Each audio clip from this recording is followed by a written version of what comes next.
Assalamualaikum warahmatullahi wabarakatuh. Sampurasun. Selamat siang dan salam sejahtera untuk kita semua. Apa kabar anak-anak hari ini? Semoga selalu dalam keadaan baik ya. Alhamdulillah, puji syukur kehadirat Allah Subhanahu wa taala. Hari ini kita dapat bertemu ya, walaupun tidak secara langsung di masa pengenalan lingkungan sekolah SMA Negeri 1 Rengas Dengklok. Sebelumnya Bapak mengucapkan selamat untuk anak-anak semua yang sudah diterima menjadi peserta didik baru di SMA Negeri 1 Rengas Dengklok. Nama Bapak Pak Reksi. Hari ini kita akan belajar tentang pendidikan anti korupsi. Nah, oleh karena itu, silakan nanti anak-anak semua untuk diperhatikan video tayangan ini sampai dengan selesai, karena nanti akan ada beberapa pertanyaan yang mesti kalian jawab. Nah, untuk itu silakan kalian untuk menyiapkan alat tulis terlebih dahulu, nanti dapat digunakan untuk mencatat pertanyaan yang akan diajukan. Ya, next. Tujuan dari pembelajaran pendidikan anti korupsi ya adalah nanti anak-anakku semua diharapkan bisa memahami ya, terus kemudian menyadari, meyakini serta menerapkan pendidikan anti korupsi dalam kehidupan sehari-hari ya, baik di lingkungan keluarga, sekolah, masyarakat maupun berbangsa dan bernegara ya. Kemudian anak-anakku, ini ada pertanyaan pertama yang perlu kalian catat dan nanti dijawab, silakan ya. Menurut anak-anak, korupsi itu apa sih? Ya, silakan nanti untuk dideskripsikan menggunakan argumen pribadi kamu sendiri ya. Selanjutnya, anak-anak, ya, ini adalah latar belakang tentang korupsi di Indonesia dan kenapa nanti kita akan bersama-sama membahas pendidikan anti korupsi itu sangat penting ya anak-anak ya. Yang pertama ada fenomena ya, bahwa korupsi di Indonesia itu merupakan fenomena yang sangat hangat dibicarakan. Nah, untuk semua kalangan ya, dan ada juga yang beranggapan bahwa korupsi itu menjadi sebuah kultur atau budaya Indonesia. Kemudian yang kedua adalah fakta di lapangan ternyata menunjukkan bahwa korupsi itu tidak hanya menyangkut pejabat negara saja, cakupannya sangat luas sekali. Nah, oleh karena itu baik di lingkungan keluarga, sekolah, masyarakat maupun berbangsa dan bernegara ya. Kemudian selanjutnya anak-anak, dari korupsi itu ternyata terjadi kesenjangan anak-anak atau ketimpangan. Ketimpangan tersebut dalam bentuk apa? Ternyata masih banyak masyarakat Indonesia yang dikatakan sebagai orang atau masyarakat yang kurang mampu atau miskin. Nah, oleh karena itu di Indonesia tidak salah sampai dengan saat ini masih banyak terjadi kelas-kelas ya. Mungkin kita mengenal ada yang orang dijuluki sebagai kelas atas, kelas menengah maupun kelas bawah ya. Kemudian berdasarkan data, anak-anak ini penting ya, berdasarkan data dari Badan Pusat Statistik ya pada tahun 2019 menyatakan bahwa indeks perilaku anti korupsi masyarakat perkotaan itu ternyata lebih tinggi dibandingkan dengan masyarakat pedesaan. Wah, ternyata ini menjadi yang sangat penting untuk kita simak bersama dan pahami bersama. Ternyata masyarakat perkotaan itu dia lebih anti korupsi dibandingkan dengan masyarakat yang tinggal di daerah pedesaan ya.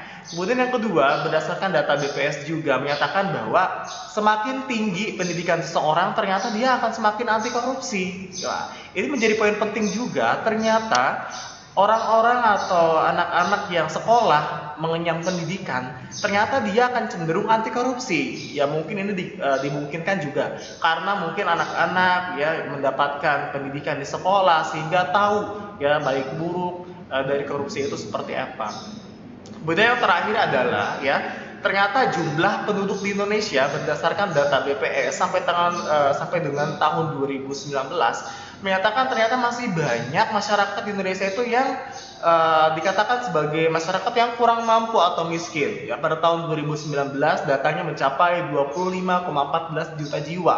Wah, ini tentunya semakin menjadi konsen bersama bahwa ternyata masyarakat miskin atau kurang mampu di Indonesia juga masih cukup banyak dan perlu dilakukan sebuah penanggulangan ya. Oke, anak-anak selanjutnya ini anak-anak bisa lihat ya, ini ada beberapa gambar, silakan untuk diperhatikan ya. Oke, anak-anak ini ada beberapa gambar ya. Coba anak-anak tolong diperhatikan gambar atas dengan gambar bawah ya, realitanya seperti apa, kenyataan yang seharusnya seharusnya seperti apa ya. Gambar di atas, anak-anak perlu diketahui, mungkin juga anak-anak sudah tahu ya, bahwa Indonesia itu merupakan negara atau bangsa yang sangat kaya akan sumber daya alam maupun sumber daya manusianya. Dan itu terbentang dari apa? Dari Sabang sampai dengan Merauke ya. Kita banyak sekali apa namanya kekayaan alam ya, di laut, ya di hutan, ya pegunungan juga sangat banyak sekali. Dan sebenarnya itu kalau misalkan kita bisa menggunakan hasil itu bisa menanggulangi apa kemiskinan yang ada di Indonesia. Tapi coba kita lihat kenyataannya seperti apa anak-anak ya. Kenyataannya adalah banyak terjadi ketimpangan atau permasalahan-permasalahan di lapangan. Seperti apa misalnya? Yang pertama, silakan dilihat anak-anak, ini ada contoh jalan rusak ya, kemudian jembatan yang putus ya, kemudian masih banyak ternyata masyarakat yang pengemis dan juga masih banyak orang-orang yang tinggal di daerah yang kumuh. Nah, ini menjadi perhatian bersama. Pertanyaan selanjutnya anak-anak, tolong untuk disimak ya. Berdasarkan tadi gambar-gambar yang telah anak-anak lihat ya, hal apa yang kamu pikirkan setelah kamu tadi melihat kenyataan pada gambar tersebut? Ya, silakan nanti untuk dideskripsikan dengan argumen pribadi kamu. Ya, oke. Selanjutnya ini ada tayangan ya. Sebelum kita lanjut ke materi selanjutnya, silakan untuk disimak terlebih dahulu tayangan video berikut ini.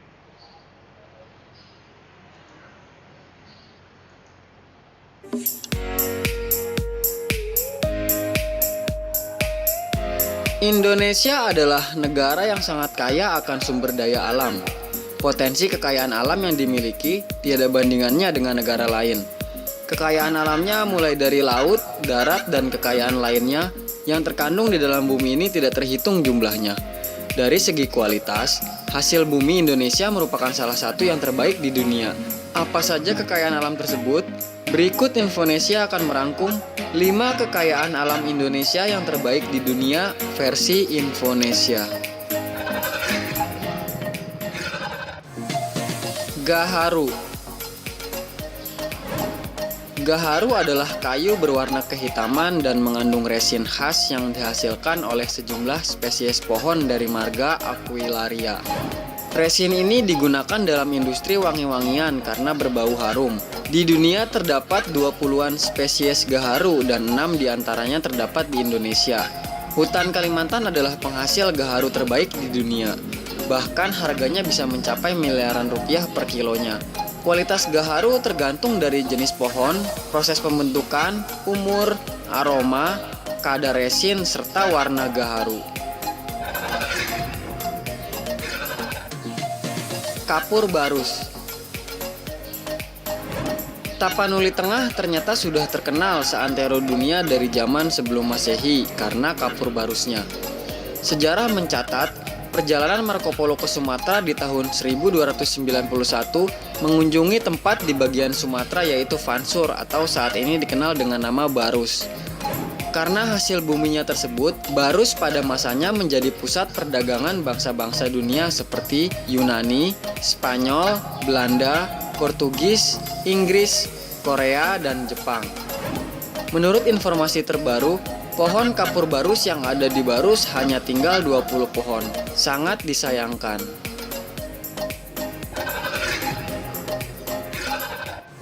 Gas alam.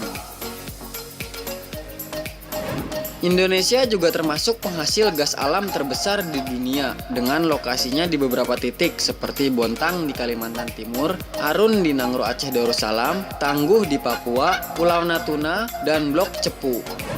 Indonesia memproduksi sekitar 2 kali lipat dari gas alam yang dikonsumsinya.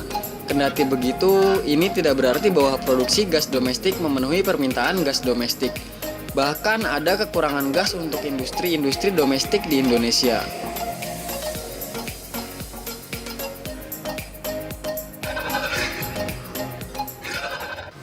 Cengkeh.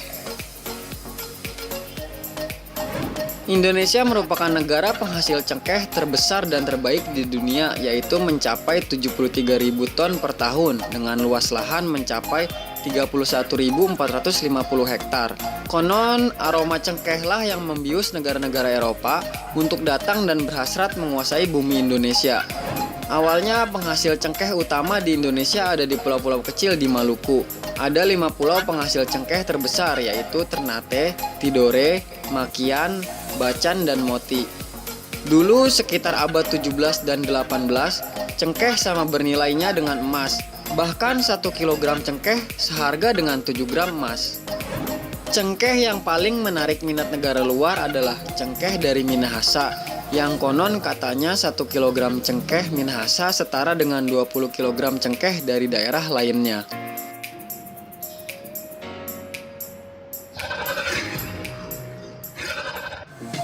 Emas. Indonesia merupakan negara penghasil emas terbaik di dunia, tepatnya di daerah Papua dan Maluku. Untuk tambang emas di Papua yang dikelola oleh PT Freeport milik Amerika, memiliki deposit karat emas yang jauh lebih baik dibandingkan emas dimanapun di dunia. Salah satu kriteria emas terbaik adalah berwarna kuning menyala, hampir kemerahan, dan ini hanya dimiliki emas di Papua. Hasil emas di Indonesia bukan hanya terbaik dari segi kualitasnya, secara kuantitas juga Papua merupakan tambang emas terluas dengan produksi emas terbanyak per tahunnya.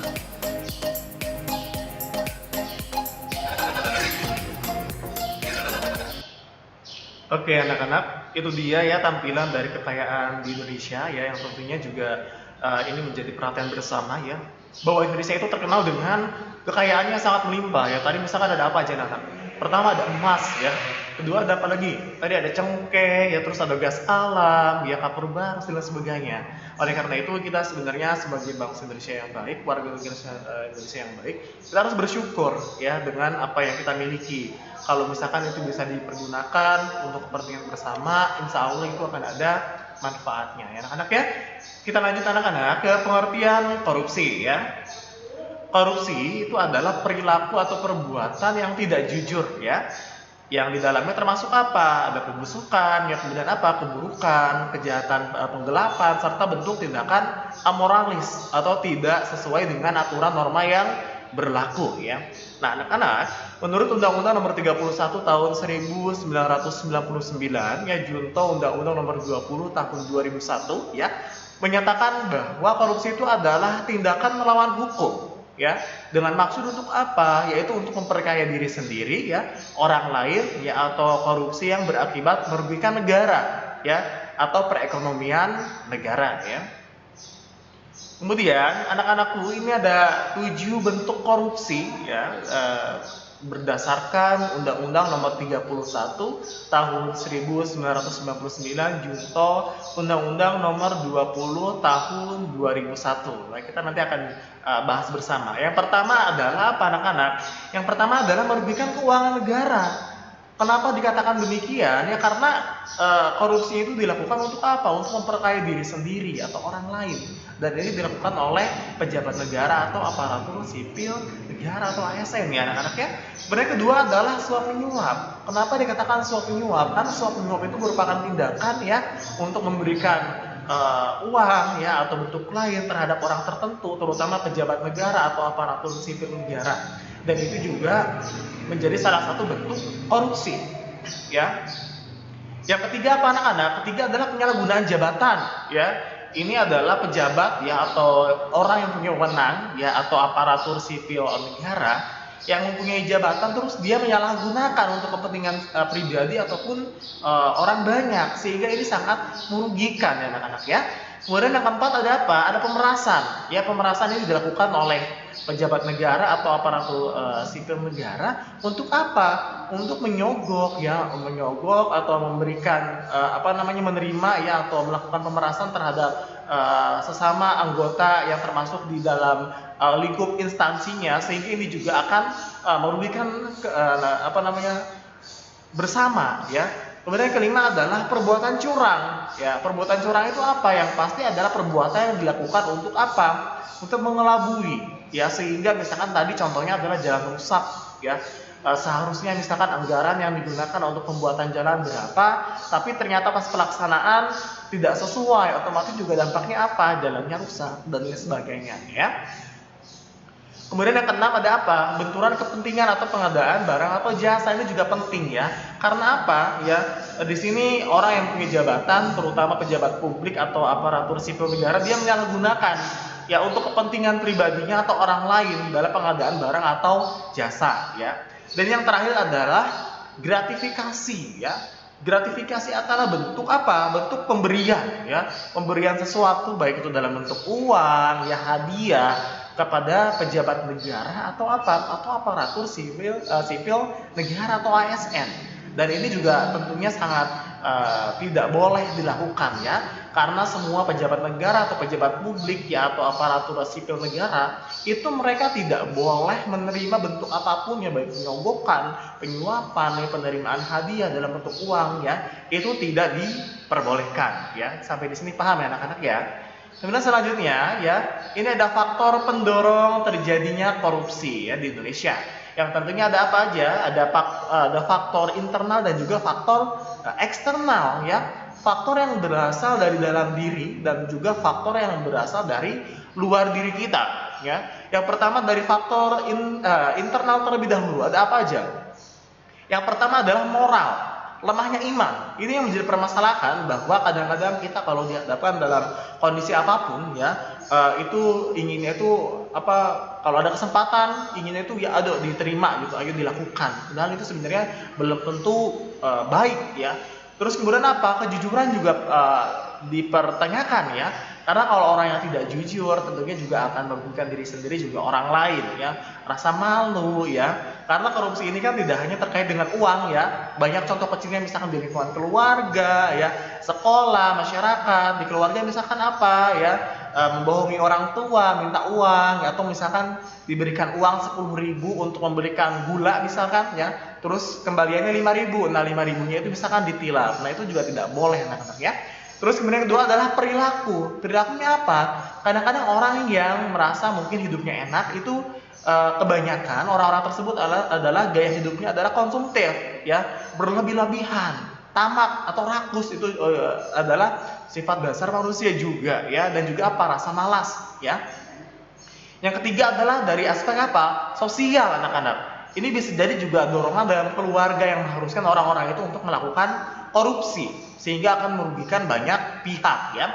Kemudian faktor eksternal atau dari luar, ada ekonomi dan sosial, ya. Ini bisa jadi juga karena pendapatan orang tersebut itu, ya, gajinya tidak cukup, ya. Kemudian juga lingkungan masyarakatnya yang kurang terlalu peduli terhadap sikap anti korupsi, ya. Terus kemudian apalagi dari segi politis atau organisasi, ya, kepentingan politik juga sama, ya. Apabila orang misalkan mendapatkan suatu posisi jabatan tertentu, ya, dia punya kepentingan politik, ya. Maka kalau misalkan ada kesempatan, otomatis juga dia akan melakukan bentuk-bentuk korupsi, ya, dengan situasi atau kondisi apapun, ya. Atau misalkan cara mereka untuk mendapatkan atau meraih mempertahankan kekuasaan. Itu juga banyak dilakukan, ya. Terus apalagi kurangnya keteladanan seorang pemimpin, ya. Kalau misalkan pemimpin kita, misalkan kalian ikut organisasi OSIS, Pramuka, ya, PMR, kalau misalkan pemimpinnya tidak tegas, ya, maka juga apa? Anggotanya juga pasti bakal berpikiran, oh, si ketuanya juga kayak gini, jadi juga sepertinya saya bebas untuk apapun. Nah, seperti itu, ya. Kemudian terakhir adalah hukum. Maksud hukum di sini adalah berarti lemahnya, ya, penegakan hukum. Aturan-aturannya masih belum ditindakkan, ya, masih belum memberikan efek jera bagi orang-orang yang melakukan perbuatan hukum, ya, anak-anak, ya. Selanjutnya anak-anakku, ini ada dampak korupsi, ya. Tentunya dampak korupsi ini itu sangat besar, ya, tidak hanya menyangkut orang perorangan, ya. Kalau misalkan skalanya besar, kalau dalam tatanan negara juga pasti itu akan merugikan negara juga, ya. Ini kita akan bahas satu persatu. Yang pertama ada dari segi demokrasi, ya. Kurangnya kepercayaan masyarakat, ya, terhadap kepemimpinan yang korup. Maksudnya apa? Misalkan dalam hal seperti ini, memilih kepala desa, misalkan, ya, kepala RT, ketua Karang Taruna, ketua OSIS, misalnya, ya, ketua PMR atau ketua Paskibra. Kalau misalkan dia melakukan tindakan yang melanggar aturan, ya, yang melanggar hukum, otomatis apa? Kepercayaan masyarakat atau diri kalian sendiri terhadap orang tersebut akan apa? Akan luntur, ya. Otomatis juga ini akan berdampak, ya. Kalau misalkan nanti kemudian misalkan dia akan mencalonkan lagi sebagai lurah, ya, ketua OSIS atau apapun itu, otomatis dia tidak akan dipilih lagi karena orang sudah punya pemikiran bahwa ini orangnya tidak baik, tidak bisa mengemban amanah, ya. Paham anak-anak, ya? Kemudian yang kedua adalah lingkungan sosial dan kemasyarakatan, ya. Tadi sudah dijelaskan di Indonesia saat ini masih banyak terjadi atau dalam kondisi sekarang kemiskinan di Indonesia itu masih sangat tinggi dan juga merebaknya tindak pidana ya yang dilakukan oleh orang-orang ya. Kemudian selanjutnya anak-anak, hukum dan pemerintahan berarti apa? Hukum itu masih lemah. Artinya apa? Walaupun misalkan hukum sudah ditegakkan, akan tetapi misalnya hukuman yang diberikan untuk orang-orang yang korupsi itu masih rendah ya. Misalkan orang yang korupsi harus misalkan dihukum berapa tahun penjara, atau misalkan orang yang melanggar tata tertib sekolah, misalkan datang terlambat, yang mencontek saat ulangan, atau setidaknya dipanggil oleh guru BP misalkan untuk tidak mengulangi atau melakukan perbuatan yang sama, itu juga perlu ditegakkan ya. Kemudian yang kedua, yang selanjutnya ekonomi ya. Ini tentunya akan merugikan semua belah pihak, tidak hanya diri sendiri. Yang pertama tentunya merugikan keuangan negara ya. Terus kemudian apalagi hutang negara semakin meningkat, juga pertumbuhan ekonomi semakin terhambat ya, akan berdampak seperti itu. Selanjutnya di pendidikan, merosotnya kualitas pendidikan. Kalau misalkan uang pendidikan dikorupsi, otomatis juga ya kualitas pendidikan juga semakin menurun ya. Kemudian dampaknya pendidikan atau pembangunan pendidikan yang tidak merata ya. Selanjutnya di bidang pembangunan ya, pembangunan negara yang lambat. Karena uang misalkan untuk pembangunan jalan seperti tadi yang sudah Bapak jelaskan dikorup, kemudian ya dampaknya jalan akan cepat rusak seperti itu ya. Paham anak-anak ya? Oke, ini ada nilai-nilai anti korupsi anak-anakku semuanya. Ada 9 nilai-nilai anti korupsi. Yang pertama ada kejujuran. Kenapa kejujuran dikatakan penting? Karena kejujuran itu berasal dari dalam diri kita. Bagaimana kita berkata benar, terbuka terhadap orang lain, ya. Kemudian bertindak benar, sehingga itu merupakan nilai-nilai yang perlu kita tanamkan sebagai perwujudan untuk sikap kita menolak korupsi atau anti korupsi, ya. Yang kedua adalah kepedulian. Bagaimana cara kita mengasihi orang lain, ya, memberi, ya, berempati, itu juga sangat penting, dan itu juga merupakan salah satu nilai-nilai anti korupsi ya. Yang ketiga adalah kemandirian ya. Bagaimana cara kita berdikari sendiri, percaya diri, tegar ya, itu juga harus dilakukan. Untuk sebagai upaya kita untuk menghindari perilaku korupsi ya. Yang keempat ada kedisiplinan. Disiplin itu sangat penting anak-anak, karena ini terkait dengan kesigapan kita dalam kehidupan sehari-hari ya. Tidak hanya misalkan tepat waktu, bangun tepat waktu, sholat tepat waktu, tapi juga dalam bentuk lain. Misalkan komitmen kita ya, fokus dan konsisten terhadap sesuatu itu juga penting. Yang keenam ada anak-anak? Ada tanggung jawab ya. Ketika kita misalkan diberikan amanah menjadi ketua OSIS ya, ketua kelas misalkan ya, itu kita harus harus amanah terhadap apa yang telah diberikan oleh orang lain, sehingga tidak menimbulkan misalkan ketidakpercayaan orang atau teman kita ya terhadap diri kita sendiri. Oleh karena itu tanggung jawab itu sangat penting ya. Terus kemudian kerja keras ya. Kita ingin menggapai sesuatu itu juga perlu kerja keras. Misalkan kamu belajar PPKN, mau ulangan ya, kamu ingin mendapatkan nilai misalkan 90. Apa yang kamu harus lakukan ya? Otomatis harus belajar dong. Tidak mungkin kalau misalkan mau ulangan tidak belajar, karena juga itu karena usaha tidak akan pernah mengkhianati hasil ya anak-anak ya. Terus yang ketujuh ada kesederhanaan. Sederhana, apa adanya, tidak melebih-lebihkan ya. Jangan mengada-ada ya. Ini juga penting ya. Misalkan kita ingin gaya hidupnya yang mewah, kita tidak bisa secara langsung akan mendapatkan situasi seperti itu ya, karena semuanya butuh proses. Jangan sampai kita ingin mendapatkan sesuatu tapi dengan cara yang tidak halal. Wah, itu tidak boleh ya. Terus kemudian keberanian, berani, percaya diri ya. Kemudian pantang mundur, pantang menyerah. Kalau misalkan kita gagal, kita harus patut untuk mencobanya lagi. Karena pepatah mengatakan bahwa kegagalan adalah keberhasilan yang tertunda. Percaya diri aja, jangan takut salah ya. Karena ada pepatah juga mengatakan lebih baik mencoba tapi salah daripada tidak pernah mencoba sama sekali. Nah, itu juga perlu kita pahami bersama untuk dilakukan dalam kehidupan sehari-hari ya anak-anak ya. Terus yang terakhir ada keadilan. Adil, tidak berat sebelah, tidak memihak. ini juga penting dalam pendidikan anti korupsi karena keadilan itu harus ditegakkan. Jangan sampai kita memihak kepada orang yang salah, ya. Karena kebenaran itu harus dibuktikan, harus ditunjukkan, ya. Itulah anak-anak kesembilan nilai-nilai anti korupsi, ya. Oke, selanjutnya anak-anak, ini cara memberantas korupsi, ya. Korupsi itu dapat diberantas ya melalui beberapa aspek ya. Nanti kita akan bahas bersama ya. Kemudian ada juga edukasi anti korupsi yang perlu kita pahami bersama dan untuk dilakukan dalam kehidupan sehari-hari. Yang pertama ya, cara memberantas korupsi itu dengan melakukan edukasi atau pendidikan. Nah, makanya tadi tidak salah kalau berdasarkan penelitian BPS menyatakan bahwa semakin tinggi ya tingkat pendidikan seseorang, maka dia akan semakin anti korupsi. Nah, berarti apa? Orang yang berpendidikan itu sebenarnya dia tahu baik buruk ya terhadap perbuatan-perbuatan yang dilakukan ya. Yang kedua, perbaikan sistem ya. Sistem juga harus diperbaiki. Misalkan dalam aturan sekolah, di OSIS ya, ketua punya aturan itu harus apa? Harus dijalankan. Jangan sampai punya aturan tapi tidak dijalankan ya. Yang ketiga apa? Penindakan. Kalau misalkan ada orang yang melanggar peraturan, ya misalkan terlambat datang ke sekolah, mencontek misalkan saat ulangan, ya, bangun selalu kesiangan, itu harus ada penindakan. Apakah misalkan akan menggunakan alarm untuk bangun tidur lebih cepat, ya, minta bantuan kepada orang tua, atau mungkin ada yang bermasalah di sekolah, dipanggil guru BP, kemudian ditindak lanjuti. Itu juga contoh-contoh dalam kehidupan sehari-hari, ya. Selanjutnya, edukasi anti korupsi ini juga penting. Yang pertama adalah integritas diri kita. Bagaimana cara kita punya komitmen ya, untuk konsisten, kepercayaan kita terhadap sesuatu itu harus dilakukan, ya. Kemudian yang kedua adalah keteladanan keluarga.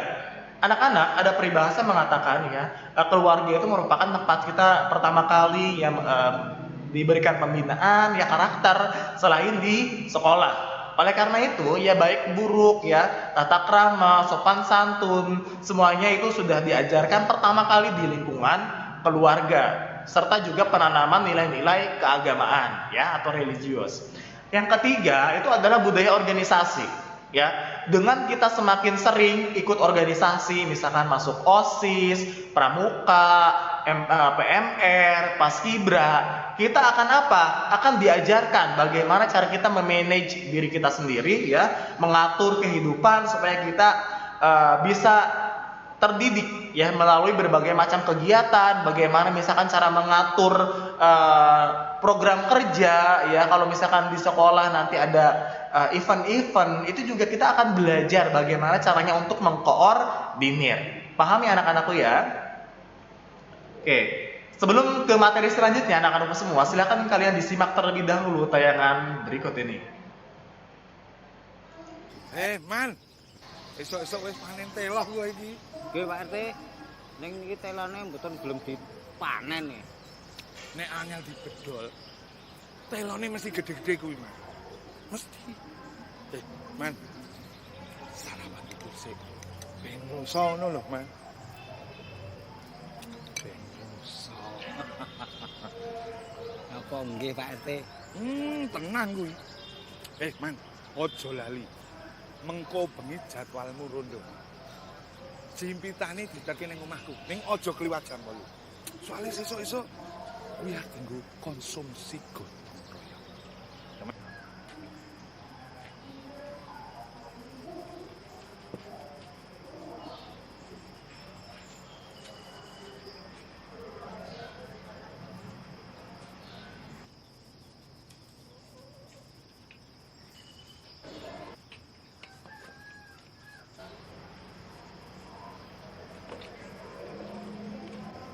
Ndang sarapan tole, gak selak telat leh mau mangkat sekolah. Pesan-pesan di ayamnya Mbak Sri kan lho Pak. Le, Mbah Sri kae iki ra iso masak bubur. Bubure ayame kae akeh mutone. Dadi ora apik nek kanggo cah sekolah kaya kowe mari bodho. Lah iki ora ngantuk nang kelas yo Pak.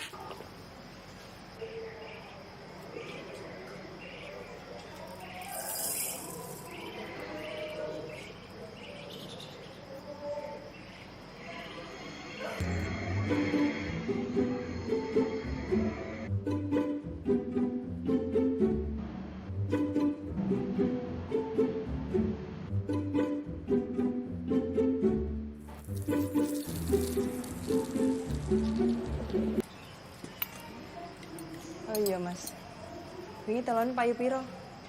Durung tak dol, sing ning mburi. Lah nemurke beras nganggo duite sapa?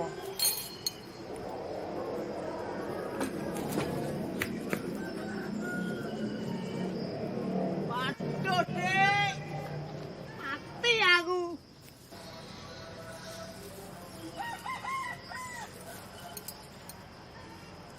Iki beras jimpitan ngene Pak RT. Karena tak storke mengko.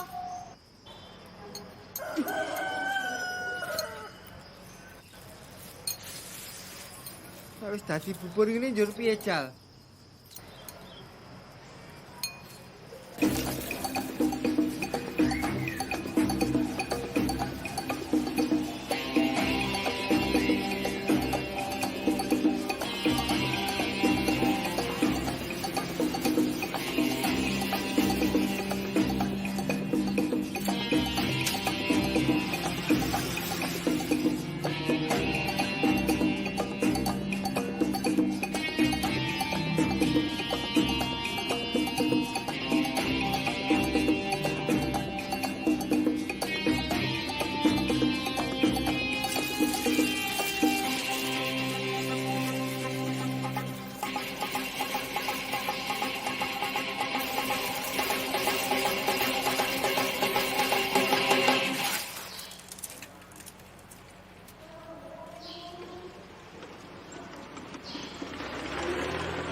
Kowe iki piye to, Man? Ditunggu ken mau kok malah raru mongso.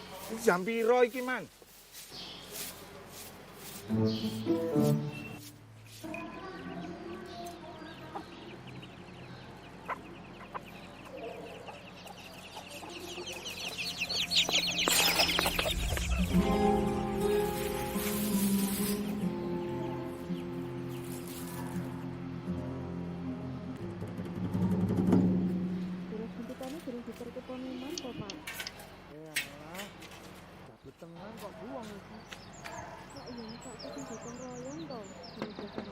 Nuwun Pak RT.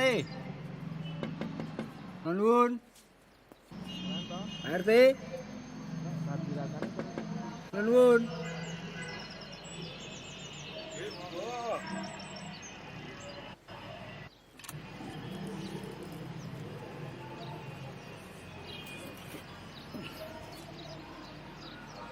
Nun sewu Pak RT, niki jipitane.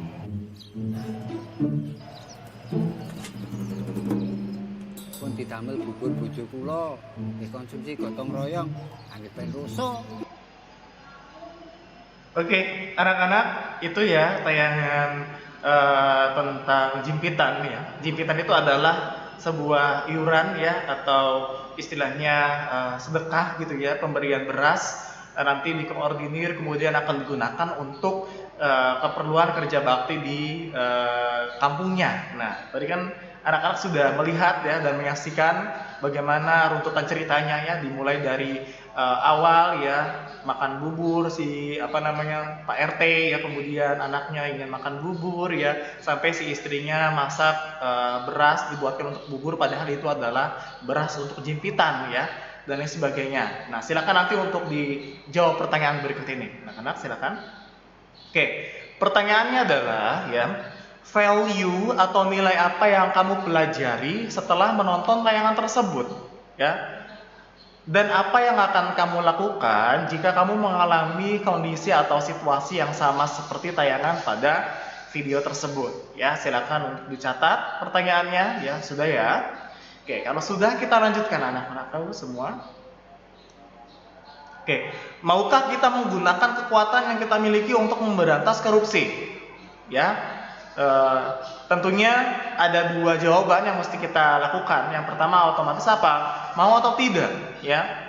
Kalau misalkan mau, otomatis apa? Kita harus menggunakan kekuatan kita. Bagaimana caranya atau apapun alasannya, korupsi itu harus ditolak ya. Kita tidak boleh korupsi. Maka dari itu ya, kita harus punya tekad kita untuk menjaga dan serta memberantas korupsi di Indonesia dari hal kecil ya, baik itu di lingkungan keluarga, sekolah, masyarakat maupun berbangsa dan bernegara ya. Oke. Kita harus bangkit anak-anak. Kenapa harus bangkit? Kita harus melawan korupsi, ya. Korupsi itu adalah tindakan yang merugikan, bukan hanya untuk diri sendiri, juga untuk orang lain. Oleh karena itu, kita harus melaksanakan dan melakukannya dari sekarang juga dengan hal-hal yang kecil, ya. Datang ke sekolah tepat waktu, bangun tepat waktu, tidak korupsi uang jajan dan lain sebagainya, ya. Itu dapat kita lakukan dari lingkup yang sederhana terlebih dahulu. Dan juga pasti harus melaporkan, ya. Kalau misalkan kita mengalami atau menyaksikan orang atau teman kita, ya, atau saudara kita yang korupsi, dilaporkan, ya. Dibicarakan. Kalau misalkan itu korupsinya sudah keterlaluan, silakan nanti untuk dilaporkan ke pejabat yang berwenang, ya. Selanjutnya anak-anakku, sebelum kita melanjutkan, silakan anak-anakku semua untuk disimak terlebih dahulu tayangan video berikut ini.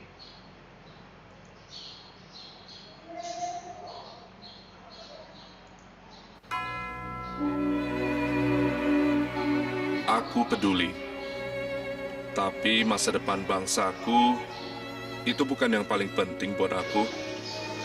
Duit banyak, hidup senang, posisi jauh lebih penting.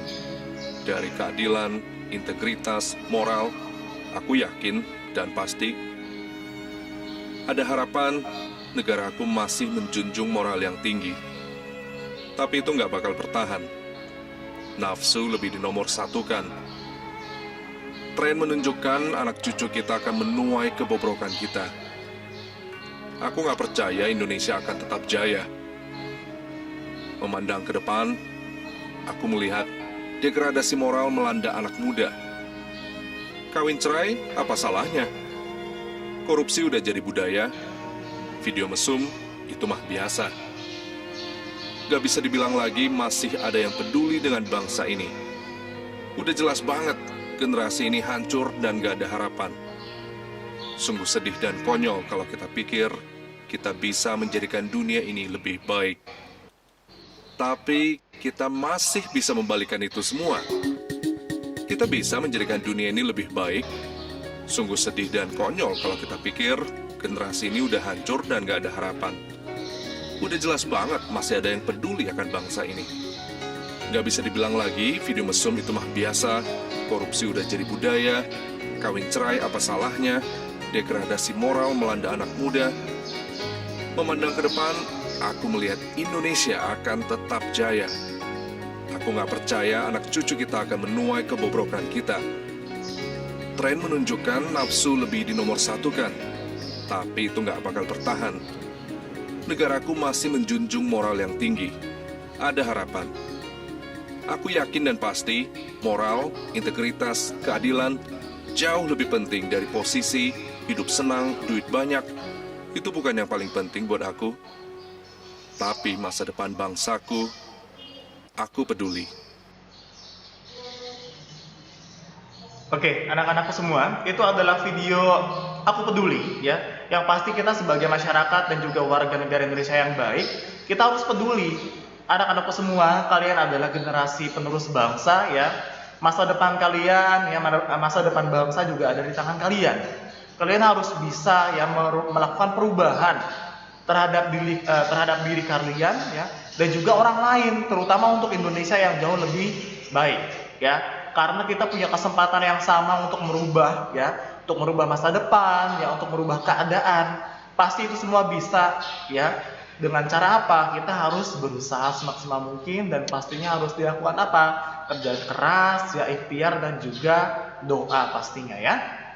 Oke. Selanjutnya anak-anak ini ada pertanyaan yang mesti kalian jawab. Silakan untuk disimak pertanyaan berikut ini, ya. Apakah perilaku mencontek, ya, dan bolos sekolah merupakan bibit dari perilaku korupsi? Ya, silakan nanti kalian untuk dideskripsikan dengan menggunakan argumen pribadi kamu. Ya, Bapak ulangi, apakah perilaku mencontek dan bolos sekolah merupakan bibit dari perilaku korupsi? Ya, silakan untuk dideskripsikan dengan menggunakan argumen pribadi kamu. Ya, oke, selanjutnya, ini pertanyaan terakhir anak-anak, tolong untuk disimak, ya.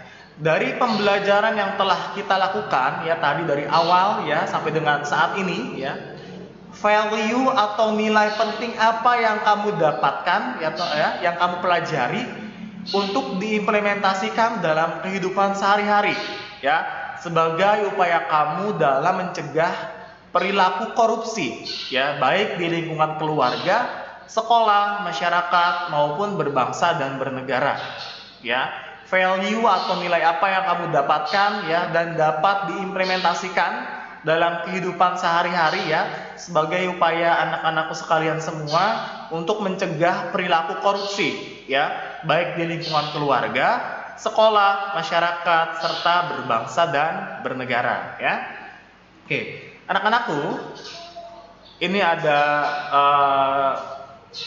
ayat dalam Al-Qur'an ya. Al-Quran surah Al-Baqarah ayat 188 ya, yang artinya bahwa dan janganlah sebagian kamu memakan harta sebagian yang lain di antara kamu dengan jalan yang batil ya, dengan jalan yang tidak baik tentunya, dan janganlah kamu membawa urusan hartamu itu kepada hakim ya, supaya kamu dapat memakan sebagian daripada harta benda orang lain itu dengan jalan berbuat dosa padahal kamu mengetahui ya. Artinya apa? Jangan sampai kita melakukan hal-hal yang justru dapat merugikan diri kita dengan cara korupsi. Padahal sudah tahu itu perbuatan yang salah ya, otomatis kita apa? Jangan pernah mencoba sekalipun ya, dari hal sekecil apapun, karena itu dapat merusak dan merugikan diri sendiri juga orang lain ya. Oke, anak-anak, itu dia pembelajaran hari ini ya. Semoga anak-anakku semua dapat mengambil kesimpulan ya, bahwa korupsi itu adalah perbuatan yang tidak baik ya. Kita sebagai generasi penerus bangsa, anak-anakku semua yang mau masuk ke kelas 10 ya di SMA Suterangas Develop, harus apa? Mempunyai nilai-nilai anti korupsi yang dapat diterapkan dalam kehidupan sehari-hari. Harus jujur ya, sederhana, adil, kerja keras ya, dan lain sebagainya. Oke, anak-anakku, itu yang dapat Bapak sampaikan pada kesempatan hari ini ya. Insya Allah nanti kita akan bertemu di lain kesempatan ya, dengan lain waktu yang berbeda ya. Tugasnya nanti tolong untuk dicatat dan nanti akan dikumpulkan ya. Billahi taufik wal hidayah. Wassalamualaikum warahmatullahi wabarakatuh.